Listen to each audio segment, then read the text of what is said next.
Let's turn now to the question of place, the prophesied address of the return of Christ. If you haven't seen the previous video on the name and date of the return of Christ, you'll find links in the description below. I encourage you to check them out. The journey begins where prophecy says it must, in the east, Persia. In the Gospel of Matthew, we read of the Magi who came from the east seeking the newborn Christ. After Jesus was born in Bethlehem, Magi from the east came to Jerusalem and asked, "Where is the one who has been born King of the Jews?" Magi were priests of Zoroaster, a manifestation who appeared 1,000 years before Jesus and whose faith was rooted almost entirely in Persia. So when the text says from the east, it points to Persia, known today as Iran. In an earlier video, we saw how Ezekiel spoke of the glory of the God of Israel coming from the east. And when speaking of his return, Jesus himself declared, "For as the lightning comes from the east and shines as far as the west, so will be the coming of the Son of Man."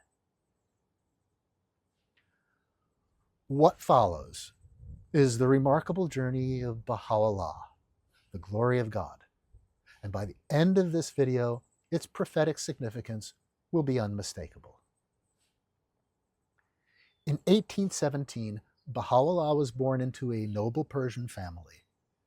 At the age of 26, after hearing the message of the Bab, he embraced the new faith and soon became one of its most respected champions.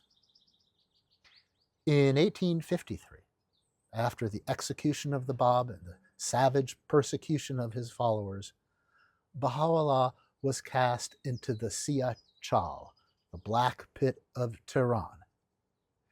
In that underground dungeon, in heavy chains and in utter foulness, he received the first stirrings of his divine mission through a mystical vision of a maiden, the embodiment of the Most Great Spirit.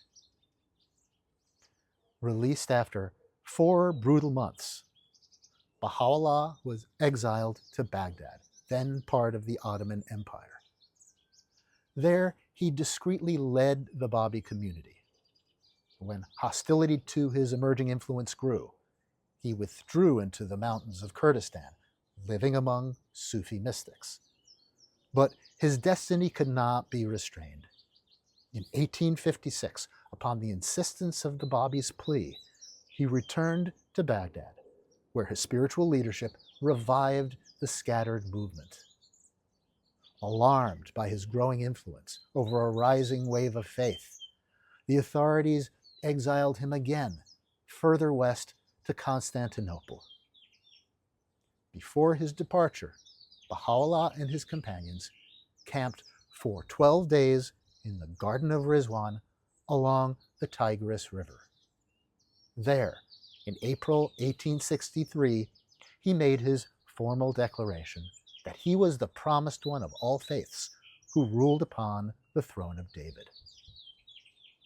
But his journey of exile was not over.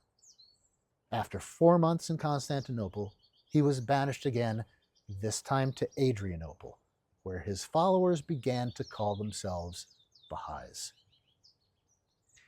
In 1868, Baha'u'llah was exiled yet again, this time to the prison city of Akka in the Holy Land. Years later, in 1891, he pitched his tent on the slopes of Mount Carmel and pointed out to his son the future site of the Shrine of the Bab, placing the final seal on the ancient words of the prophet Micah.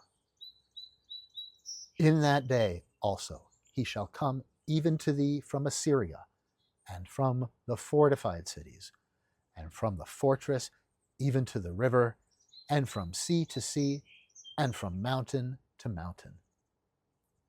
Shepherd your people with your staff in the midst of Carmel.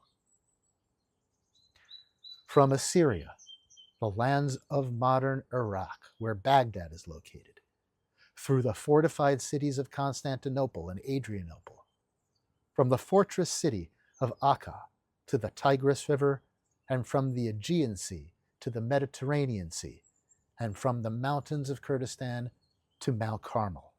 The journey of Baha'u'llah traced the prophetic map laid down centuries before.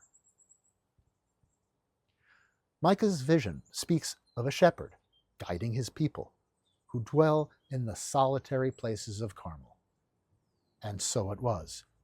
Baha'u'llah, the chief shepherd spoken of by the Apostle Peter, came to that desolate mountain to gather the peoples of the earth under the banner of unity and justice. Remarkably, the same Mount Carmel drew a group of German Protestants called the Templars, who migrated there in 1869, believing it to be the place where Christ would return. They were inspired by Micah's prophecy, along with these words from Isaiah: "The desert shall rejoice and blossom as the rose. The excellency of Carmel and Sharon, they shall see the glory of the Lord." The journey of Baha'u'llah, foretold by the prophets, was fulfilled step, by place and by promise, marking the dawn of a new age. To learn more, visit schooloftheland.com, where history's oldest promise meets humanity's future.